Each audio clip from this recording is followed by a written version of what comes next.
I just purchased a 2024 Nissan Versa S 5-speed on September 10th of this year. Upon purchasing this vehicle, I found out Nissan no longer has remote keyless entry, and instead they just give you two of these key blades. It's 2024 Nissan. I mean, come on, where's the key fob? It's just a little ridiculous. Just to show you how ridiculous it is, I'll give you a little rundown on how everything works with just a basic key.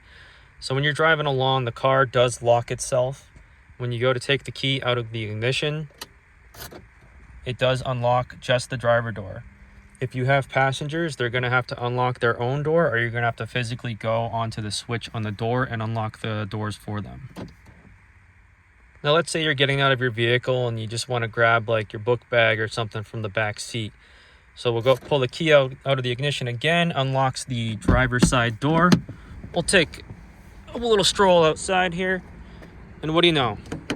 Back door doesn't unlock. None of the other doors unlock except for the driver door. So then again, we have to go back to the switch on the door so we can get into the back. So let's say you're done getting whatever it is out of the back you needed, and you're getting ready to leave. All right, so let's take this key and stick it in the door here. We'll go ahead and lock the door. Let's check the back door. Oh, no, back door still unlocked. The key only unlocks the front door.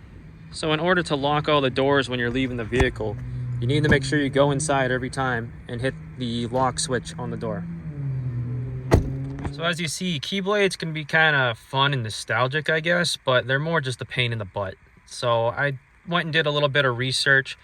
It's kind of hard to find the information on this. It's on a little bit on Reddit and some of the forums.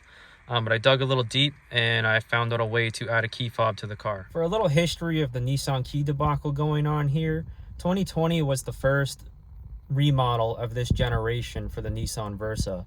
In 2020 and 2021, the car actually came with a push button start. I'm not 100% sure on which key that one came with, but 2022, they got rid of the push button start and went for a more traditional key blade. For 2022, they gave you a flip key, which had buttons for remote keyless entry and two key blades. 2023 and 2024, they got rid of the remote keyless entry and just gave you two key blades. Now, this key debacle only applies to the S base model version of the Versa.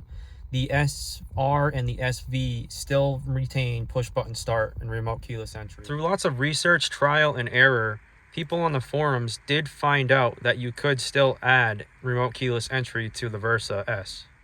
Nissan removed the key, but they did not remove the software in the control unit to stop you from adding a key. There are a couple of different options of what you can do in terms of a key to get remote keyless entry back in the Nissan Versa S, but I'm going to show you what I used to get it back. I bought an authentic Nissan flip key. I didn't want to mess around with anything third party. I wanted something authentic just so that I know it's going to work. Here is the model number for anybody interested in getting the exact one that I got. I paid about $109 for this key. What I would do is check all your local Nissan dealerships. They all list things at different prices. From what I heard too is they do have annual sales. I'm not sure exactly when they happen, but you can keep an eye out for that as well. Now this key technically has a recall against it. It's something to do with the flipping portion of it. When the key was in the ignitions, people could bump it or hit it. It would actually fold in on itself and then pop out of the ignition while people were driving. Because of that, they don't sell it with the blade pinned into the fob. There might still be some old stock on Nissan parts websites. I did see somebody bought one last year, but it was about $200 something just to get the fob with the key blank in it. I ended up purchasing a key blank from a third-party website instead, and it was about $15 shipped for the key blank. The website I purchased the key blank from was called DK Hardware, and here's the model number of the key blank I purchased. So between the cost of the key fob and the key blank, we're looking at about $124. I looked into having a locksmith cut and program the key for me.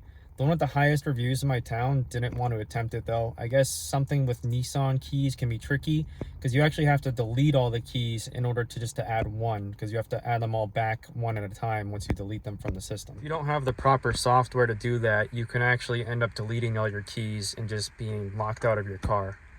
So a lot of locksmiths don't like to attempt it.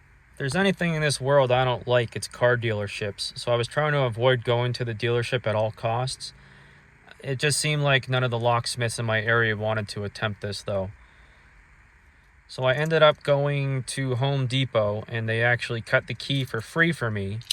And then I ended up throwing a pin in there myself just to lock the key into the fob. And the dealership charged me $175 to program the key. I also wanted to point out that when you go to the dealership to have your key programmed, make sure you tell them to not do the key recall. Because if they do the key recall, they basically put glue or even like a screw inside of here to keep the key out so you can't flip it back in. And I mean, the whole cool aspect of the flip key is that you can tuck it away and hide it. And it'd just be real annoying having to put it in your pocket like this. So just make sure you let them know that you do not want the recall done to your key. So all in, we're looking at roughly around $300. And yeah, that's a little pricey just for one key fob, but I honestly feel it's pretty worth it. There are also aftermarket solutions. I'm pretty sure you can get like a one-way, two-piece key fob installed for around $400, but then you're tapping into wires and messing around with stuff that I don't want to mess around with. I'd rather have, you know, like a factory piece that I know is just going to work. Now that we got all that out of the way, I'll show you how the key fob actually works with my 2024 Nissan Versa S 5-speed. Show that it goes into the ignition, starts up fine, all is well and normal.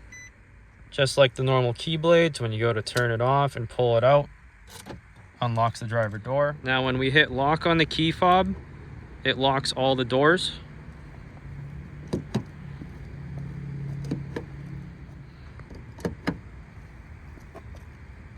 When we hit unlock once on the key fob, it unlocks the driver's side door. And then when we hit unlock twice, it unlocks all the other doors. Pretty standard operation of how a key fob in 2024 should work. The key fob for buttons has lock, unlock, trunk pop, and alarm system. The only button that does not work is the trunk pop, because in 2022, when they removed this key from the Versa, they also removed the trunk pop actuator. The alarm does work when you hold the button down though.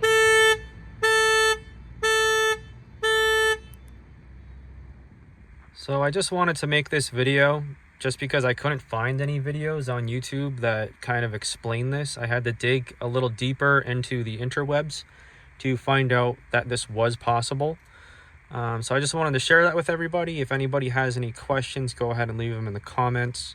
I'm going to put down some links and model numbers down in the description of the video as well.